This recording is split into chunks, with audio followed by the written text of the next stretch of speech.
Hi friends, அஸ்லாம் வலைக்கம். எங்கள் வீட்டு இஃப்தாருக்கு வடை பண்ணி ரொம்ப நாள் ஆச்சுன்னு சொல்லிட்டு ஒரு டம்ளர் உளுந்து எடுத்து நான் ஊற வச்சுட்டேன். நல்லா 2-3 மணி நேரம் ஊறினதுக்கப்புறம் மிக்ஸி ஜாரில் போட்டு நான் அரைக்கும் போது பார்த்தீங்கன்னா, ஒரு கை பழைய சாப்பாடு இருந்தது. அதையும் போட்டு அரைச்சேன். அந்த மாதிரி அரைக்கும் போது நல்லா உளுந்து வடை கிறிஸ்பியாக இருக்குன்னு சொல்லியிருந்தாங்க. நானும் நிறைய டைம் ட்ரை பண்ணியிருக்கேன். நல்லா கிறிஸ்பியாக தான் இருக்கும். என்ன ஒன்று, நான் மிக்ஸி ஜாரில் அரைக்கிறதுனால எனக்கு உளுந்து வடையில் ஓட்டை வராது, போண்டா மாதிரி தான் வரும். எனக்கு இந்த சாப்பர் இருக்கனால பார்த்தீங்கன்னா, நல்லா பொடுசாக வெங்காயம், கொத்தமல்லி, பச்சை மிளகாலாம் சாப் பண்ணி கொடுத்துருந்தேன். சீக்கிரமாக உளுந்து வடை சுட்டு எடுத்துட்டேன். அதுக்கப்புறம் ஃப்ரூட்ஸ்க்கு பார்த்தீங்கன்னா, இன்றைக்கி பைனாப்பிள் தான் வாங்கிட்டு வந்திருந்தாங்க.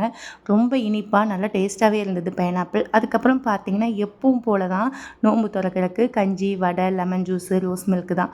இன்றைக்கி ரோஸ் மில்கில் கொஞ்சமாக ரோஸ் எசன்ஸ் அதிகமாக போயிடுச்சு. நோன்பு லாஸ்ட் ஆக ஆக பார்த்தீங்கன்னா வெரைட்டி கம்மியாயிட்டே போகுது. உங்கள் வீட்டு இஃப்தார்லேயும் இந்த மாதிரினா எனக்கு ஒரு லைக் கொடுத்துருங்க. இப்போ தான் ஃபர்ஸ்ட் டைம் என் சேனலை பார்க்குற மாதிரி இருந்தால் சப்ஸ்கிரைப் பண்ணிவிட்டு அப்படியே ஒரு லைக்கும் கொடுத்துருங்க. கஞ்சியில் குடித்ததுக்கப்புறம் இந்த மாதிரி வடையில் சட்னி தொட்டு சாப்பிடும்போது நல்லா சூப்பராக இருந்தது.